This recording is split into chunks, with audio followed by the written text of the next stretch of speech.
Hi, and welcome to another session of Reminiscing with History Makers. We're joined today by Stephan Bunker. Stephan, thank you for joining us. Oh, happy to be here. So for starters, when did you join APCO? I'm just putting on my 25-year membership ribbon on my name tag here for conference, so it's been a while. Congrats. During that tenure at APCO, tell us what agencies you worked for, some of the positions you held, responsibilities on those positions. Gosh, I've been 50 years in public safety, from municipal law enforcement, firefighting, EMS, corrections, 911 communications, emergency management. Done a little bit of everything. Was the first director of the state of Maine 911 program when it was first created, and helped work our way through the initial implementation of that. Had a grand time on that program. What would you say initially drew you to join APCO?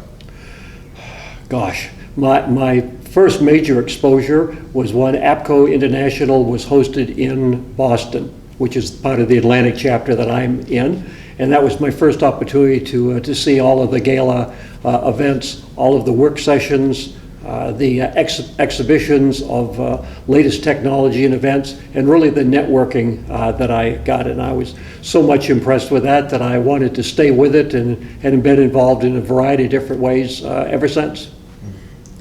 Was there any particular person or that was influential to getting you to join? Gosh, there are three people that stand out, particularly those that I met at APCO International in Boston. We're lucky the Atlantic chapters had multiple international presidents. I got a chance to meet Vinny Stiles, may he rest in peace, there, and he was such a dynamic guy. I got to enjoy him very much. Joe McNeil, who is still with us, and was sharing reminiscence with him here in Nashville. But at the more local chapter level, Rich Betcher, who was just a landmark, named everything APCO International he was there for, and helped me out tremendously when I hosted our first chapter conference in my hometown state. He had such a history and background, and was probably my favorite mentor. Can you describe some of your APCO activities at the state, chapter, or national level during your tenure? For sure. I'm in my second year as a member at large on the chapter board itself, enjoying that very much. But in my retirement, and wanted to stay focused on 911, I've had a number of years on several activities and events. I'm in my fifth year on APCO's awards committee, professional development committee, and I'm on two separate SDC committees, and that keeps me going. And even though I may not add much to the group, I've got connections all over the country now that I've become friends with, and that's that networking that you can't really pull a dollar factor next to it. That's so valuable, and I think the greatest asset for APCO International. Absolutely. Out of all those activities, would you say you had a favorite? Gosh, what would be my favorite? I can tell you that the standout event that was really the highlight of my career, I was proud and humbled to be selected APCO Trainer of the Year in 2009 at their Las Vegas conference.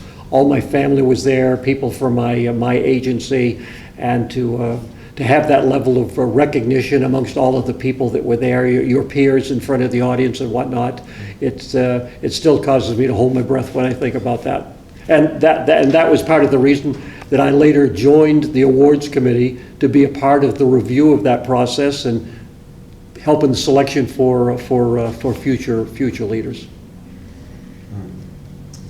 Would you say that your APCO membership has had a direct effect on your career in public safety communications? Boy, it has, and I take it back to that network connection. Anything that I was challenged with that I didn't have the answer to, is I thought back through all of the business cards that I'd swapped from folks all over the country. There was always somebody that I could go to who's been in that same process and could help me out. That, and the standards work that APCO International does and best practices, promotions and whatnot. Those were the boilerplate issues that prevented me from having to start with a blank slate of paper and try to figure it out all on my own. What have you liked most about APCO?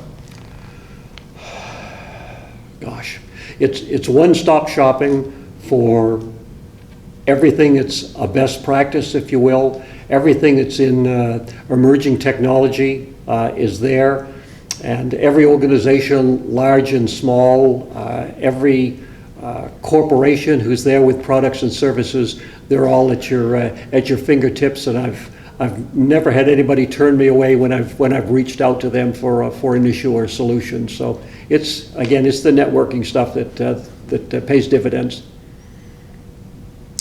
Is there anything you think APCO does better than anyone else?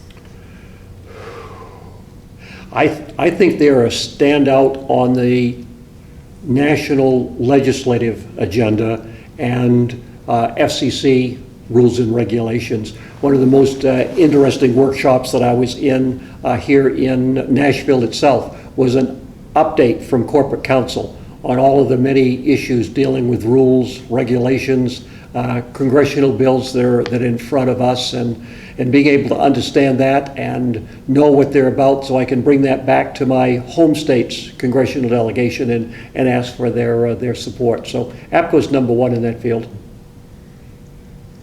Now, with the advent of NG 911, what do you think APCO will need to do to stay current with the emerging technologies?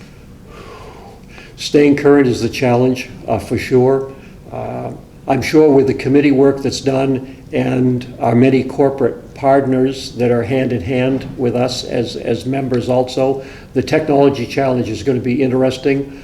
They particularly need to keep a mindful eye on peer-to-peer networking, that regardless of which vendor you may be in bed with, having that easy of exchange from one PSAP to another for caller location is just essential to that.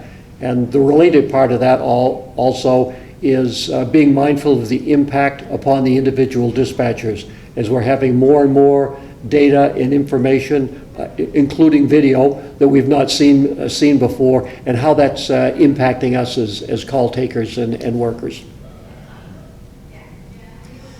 Is there anything that stands out as your most significant contribution during your time in office? My contributions? Gosh, I guess my promotion to be the first director of 911 for Maine, and being on the ground floor of getting that kicked off in our state, and watching enhanced 911 be implemented statewide, and knowing that the impact that's had on citizens every day since then, I can look back with a little bit of pride to say I had just a little bit to do with that. There you go. Well, thank you for sharing all of that with us. Once again, this has been Reminiscing with History Makers, and Stephen, thank you for joining us. My pleasure.